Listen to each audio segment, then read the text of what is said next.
समुंदर में रहते हैं ऐसा एक जीव का नाम बताओ। शार्क। अब दूसरा कोई जीव का नाम बताओ। सर, दूसरा शार्क।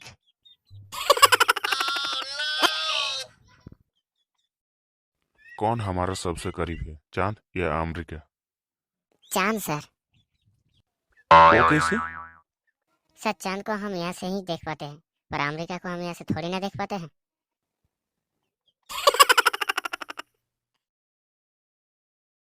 मीमा, बता ताजमहल कौन सी जगह में है? पता नहीं सर। फिर तो तू बेंच के ऊपर खड़ा हो जा।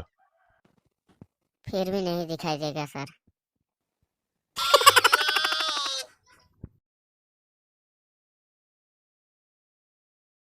बच्चों, अगर तुम्हें 1 रुपये दी जाए और उससे एक ऐसी चीज लाने को बताया जाए जिससे पूरे घर भर जाएगा, तो तुम क्या लाओगे?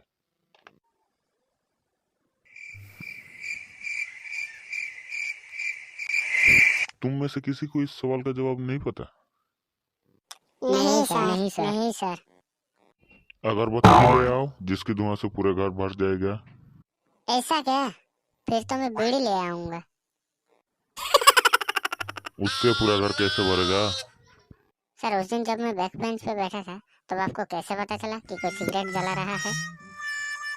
उसकी धुएं से बेटा। हाँ सर, उसी तरह बीड़ी की धुआं से पूरा क्लासरूम भर जाएगा।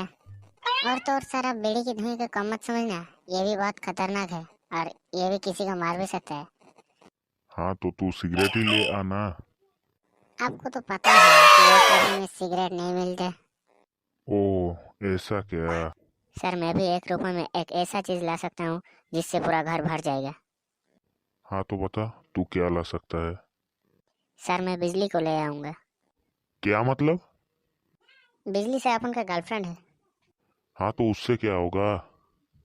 सर, उसे आने देख, दूसरे क्लास के सारे लड़के हमारे रूम में आके हमारा रूम भर देगा।